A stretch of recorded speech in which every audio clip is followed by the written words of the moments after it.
here in the lift. Oh, I'm stuck in the lift with an amazing man. His name is Mr. Jerry Only from the Misfits. It's good to see you, man. The kids call me Dad. It's good to be here, man. Well, it's really good to be here, too. I know it's a bit cold in here. I'm glad you got Oh, coffee. no, it's actually, I'm getting ready for Moscow. I was out lifting in there's a T-shirt. And everybody's walking by me, looking at me like I'm nuts. I said, listen, I'm going to Moscow. This is summer. Hope you're enjoying it so far in England. Yeah, I am. How long have you been here so far? This time 3 days, 4 days. Yeah? We came in a day early. We got a big show with us. We brought all our gear, all our stage show, and so we needed to come in a day early and sort that and our merchandise and stuff like that. And I don't normally get jet lag, so it doesn't really bother me because I try and sleep on the plane. But what happened was that I figured it was good to come here and get a good night's rest. And we hit it hard in London last night. We had a great time. So yeah. Oh, wicked stuff. London's always a great place to play. It really is. Well, I'm glad you're here in Reading. I hope, have you had a chance to have a look around Reading yet? I never get off the bus. No, I swear to God, I'm like Apocalypse Now. You don't get off the boat. I have this theory that you're here to do something and you better just stay fucking put and do it. Because if you go away and you get into a car accident or some stupid shit where you shouldn't be, you got a lot of kids that are looking forward to seeing you. So I try and stay close. I bring my weights with me.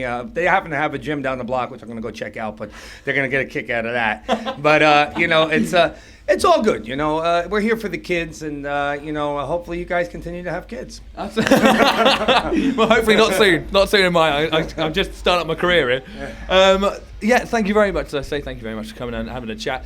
You always do talk about sort of the kids and stuff. You are such a fan favourite because you always do stuff with kids. You do when you're on stage, you're very theatrical. I think I know you used to listen to David Bowie. I don't know. David Bowie changed my viewpoint of where I should go with my life. So when I started seeing bands live, the first band I ever saw was the Allman Brothers, and I could give a shit. Okay, and then the second band I saw with Edgar Winter, and I like Edgar Winter, but didn't really inspire me. Then I saw David Bowie.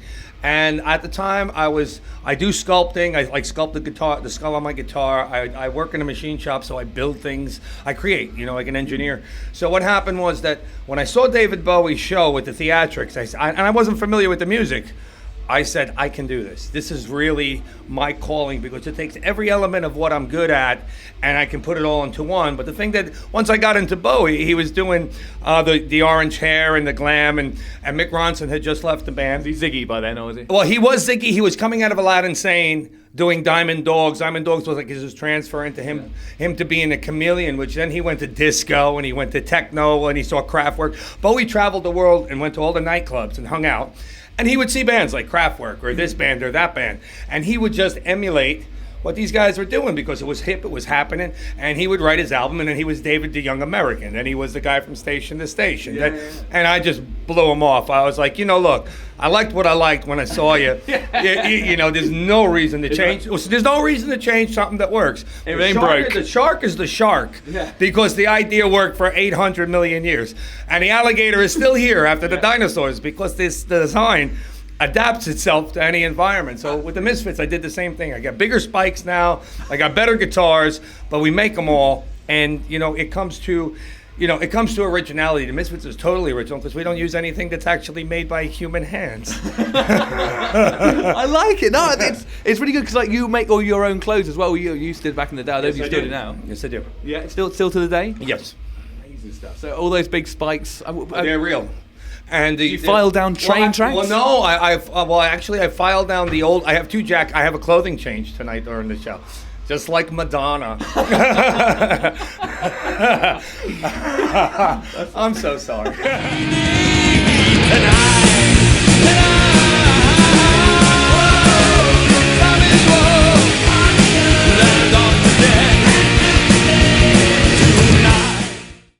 We've improved. We've evolved from a velociraptor to a Tyrannosaurus Rex at this point. Yeah. And, we don't know what's coming next. You are the alligator. You are.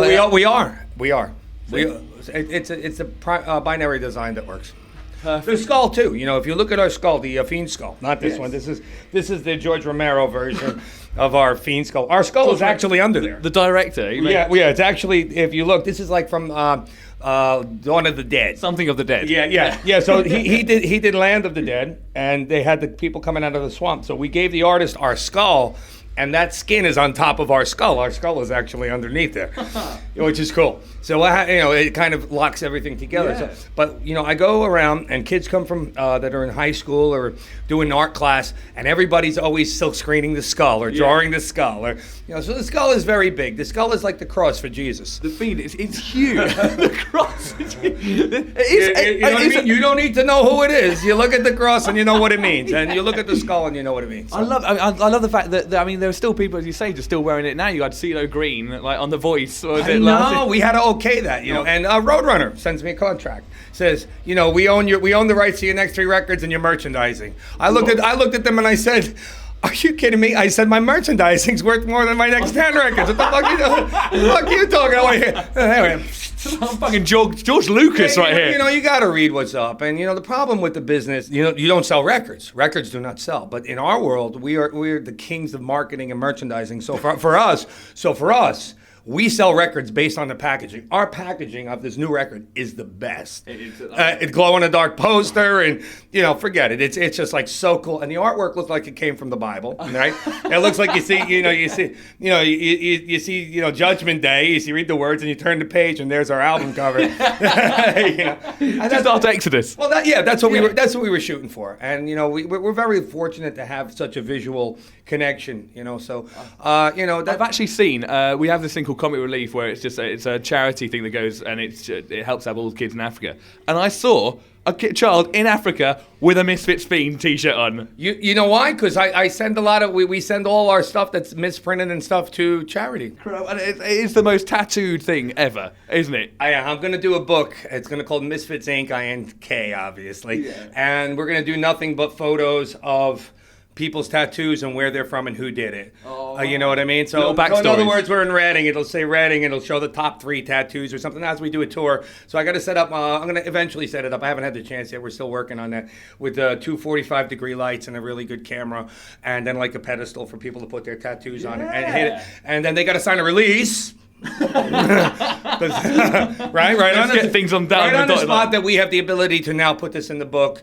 And I would actually like to make it so that you can order it on Amazon and pick what tattoos you want in your book. Would be cool too, because we have like 10,000 Misfit tattoos online in various places now anyway. So it's a matter of really showing off the art of tattoo. Yeah. And like Kat Von D, her first tattoo was a Misfit skull. Yes. Yes. So, and just one more thing, what is 138?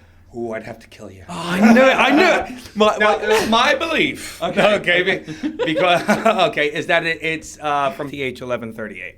Because the words go, time to be an android, not a man. It's about people having numbers instead of names and being big brothered. And it says in the eyes of this. Everybody thinks it's in the eyes of the tiger. It's in the eyes of the cyborg. But that's a well-kept secret. But we don't live forever. We don't live forever. So if you want to know who killed Kennedy,